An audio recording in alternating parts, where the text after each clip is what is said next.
ಕರ್ನಾಟಕ ಸರ್ಕಾರ ಬಸ್ ದರವನ್ನು ಶೇಕಡ 15% ಹೆಚ್ಚು ಮಾಡಿದೆ ನಿಜ. ಆದರೆ ಇದು ಅನಿವಾರ್ಯವಾಗಿತ್ತು.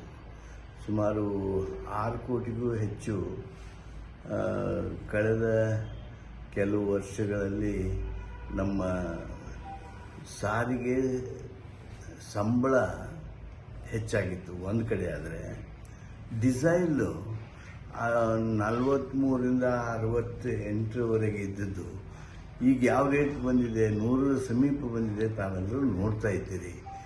ಈ ಹೆಚ್ಚುವರಿ ಡಿಸೈಲ್ ದರವನ್ನು ಇಲ್ಲಿಯವರೆಗೆ ಅರಗಿಸಿಕೊಂಡು ಸಂಸ್ಥೆ ಭಾಳ ಕಠಿಣ ಸ್ಥಿತಿಯೊಳಗೆ ಕೆಲಸ ಮಾಡ್ತಾಯಿತ್ತು.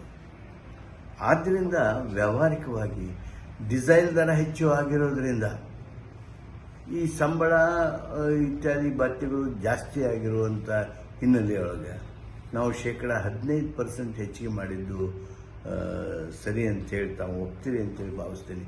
ವಿರೋಧ ಪಕ್ಷದವರು ಹೇಳ್ತಾ ಇದ್ದಾರೆ ದರ ಏರಿಸಿದ್ರು, ಅದಕ್ಕೆ ಪಾಪರ್ ಆದರು, ಅದಾದರು ಇದಾದರು. ನಾನು ಕೇಳ್ತೇನೆ, ಹಂಗಾರೆ ಡಿಸೈಲ್ ದರ ಏರಿಸಿದ್ರಲ್ಲ, ಸೆಂಟ್ರಲ್ ಗೌರ್ಮೆಂಟ್ ಪಾಪರ್ ಆಯ್ತಾ? ಎಷ್ಟು? ಸುಮಾರು 40 ರೂಪಾಯಿದಷ್ಟು, 35 ರೂಪಾಯಿಯಷ್ಟು ದರ ಏರಿಸಿದ್ರಲ್ಲ ಡಿಸೈಲದ್ದು ಈ ಅವಧಿಯೊಳಗೆ.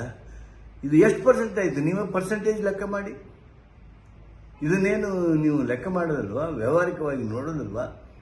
ಎಲ್ಲದರಲ್ಲೂ ರಾಜಕಾರಣವೇ ಸರಿಯಾದದ್ದಲ್ಲ.